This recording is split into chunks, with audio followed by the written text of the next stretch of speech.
सास बहू का झगड़ा।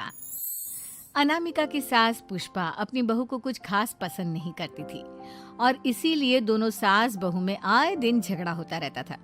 सास बहू के झगड़े के चक्कर में अनामिका के पति मोहित की जिंदगी मुश्किल में पड़ गई थी। बेचारा बार बार माँ और बीवी के झगड़े को सुलझाता ही रहता था, लेकिन दोनों समझने का नाम नहीं लेती थी। वैसे तो सब कुछ ठीक ठाक चल रहा था, लेकिन एक दिन अनामिका और पुष्पा के अंदर जोरदार झगड़ा हुआ और बात कुछ इस तरह थी। बहू, मैंने तुम्हें कल अपनी एक साड़ी धोने के लिए दी थी। हाँ मम्मी जी, वो साड़ी धोकर मैंने आपकी अलमारी में रख दी है। उसी की बात कर रही हूँ मैं। जरा देख तो, इस साड़ी को देखकर किसी भी तरह से लगता है ये धुली हुई है। अरे मम्मी जी, मैंने आपकी साड़ी वॉशिंग मशीन में अच्छे से धोकर सुखाकर आपकी अलमारी में तह बनाकर रखी थी। आपके तो नखरे खत्म ही नहीं होते। अरे कैसी बात कर रही है मुझसे? मेरे नखरे? अरे मोहित, जरा ये देख तो, ये साड़ी धुली हुई लग रही है क्या? अरे मम्मी, जब अनामिका कह रही है कि उसने साड़ी धोई थी तो मान लो ना।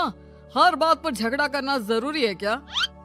क्या है ना मोहित, तुम्हारी माँ को तो मेरे हर काम में नुस्ख निकालने की आदत पड़ गई है।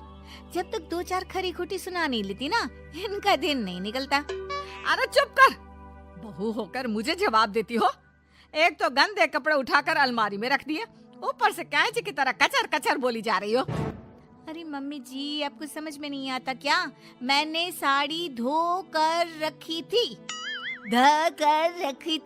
तो फिर इतनी गंदी क्यों लग रही है? अब मुझे क्या पता मम्मी जी, आप इस पर इस तरह तेल और घी की चिकनाई के दाग लगाकर लाएंगी तो ये मेरी जिम्मेदारी थोड़ी ना है। अरे तो हाथ से धोना चाहिए था ना। मैं आपकी बहू हूँ, नौकरानी नहीं जो एक कपड़ा रगड़ रगड़ कर हाथ से धो दूंगी।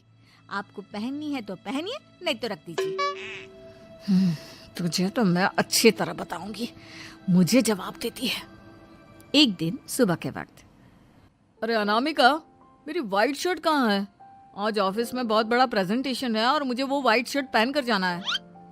मुझे पता है, आपने मुझे 2 दिन पहले ही बता दिया था और आपकी शर्ट मैंने धोकर अच्छी तरह आयरन करके अलमारी में लगा दी है। जाइए वहां से ले लीजिए।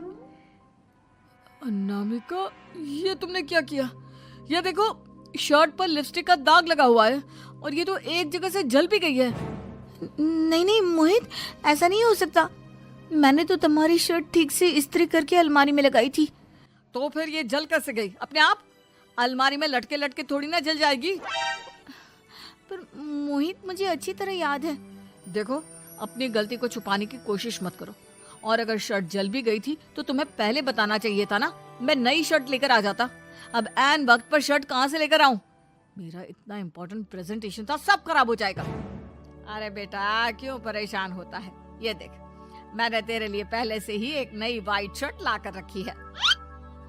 लेकिन मम्मी, आप मेरे लिए व्हाइट शर्ट क्यों लेकर आई? अरे मुझे पता था तेरा प्रेजेंटेशन होने वाला है और अपनी इस बहू पर तो मुझे बिल्कुल भी भरोसा नहीं। क्या पता मेरी साड़ी की तरह तेरी शर्ट भी गंदी करके रख देती। और देख, वही हुआ ना। बेटा, सारी टेंशन छोड़ और ये नई शर्ट पहन कर जा। थैंक यू मम्मी, आज तो आपने बचा लिया मुझे। कुछ दिनों के बाद, अरे अनामिका, जानती हो, ऑफिस में मेरा जो दोस्त है ना अमर, आज उसका बर्थडे है और उसे तुम्हारे हाथ का चॉकलेट केक बहुत पसंद है। थोड़ा सा बनाकर टिफिन में रख दो ना प्लीज। हाँ हाँ, क्यों नहीं। मैं बहुत अच्छा केक बनाकर आपके दोस्त के लिए रख दूंगी।